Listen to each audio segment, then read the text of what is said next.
So one of our final activities together is called free flow poetry.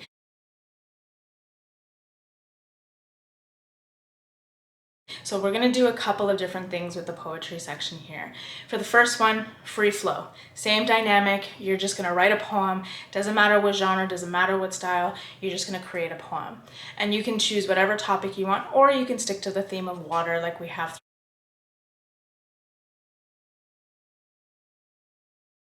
Then your second part is you can do one of two things. Now I call these scratch poems. I'm not sure if that's exactly what they're called.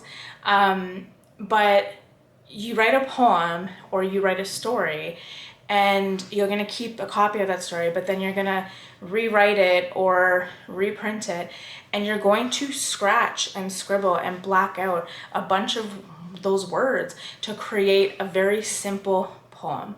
And when you'll see some examples that I've added in your package, and you'll see that some of these poems are like 5 words long, but there's actually a lot of words that are behind all of those words that have been blacked out. And so that's going to be one of the things that you're going to do.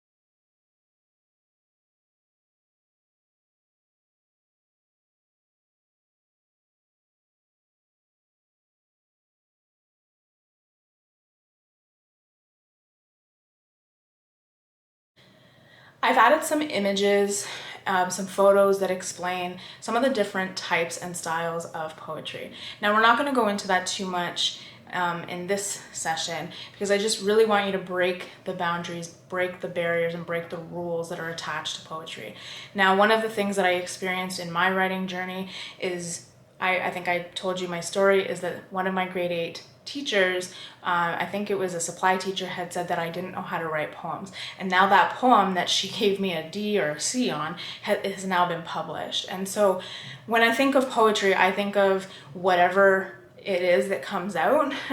I don't like to have structure to it, but although some of them do have some structures to them and some sort of rules that you tend to follow, but that's dependent on the person. That just depends on what they feel is good for them when they write. For me, I tend to do a lot of rhyming, like alternative rhyming stanzas, or I do like the first 2 rhyme, the second 2 rhyme, and then I go on to another verse. It all depends on what I feel for that day, and it's okay if it doesn't rhyme. I've challenged myself in the genre of poetry to write poems that actually don't rhyme.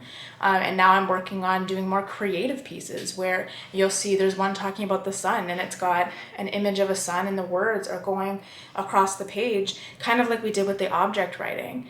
There's another one where the poem talks about falling and the poem's words start to fall down the page. So you can play around with all of those different stylistic creative processes with your poems and your words.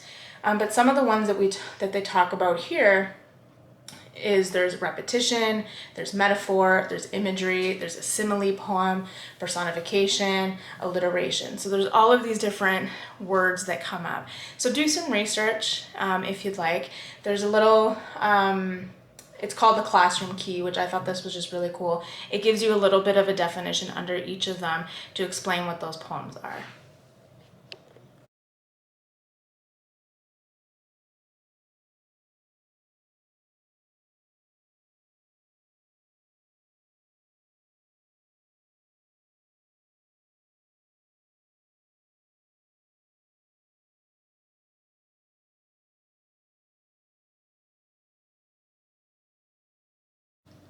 So another idea that you can do is called the loud and quiet poem. And so you can do one of two things. You can write a poem that is in all lowercase letters, and it would be more like a soft piece, or maybe you're writing from the perspective of somebody who's shy, or maybe you're writing from the perspective of somebody who's hiding.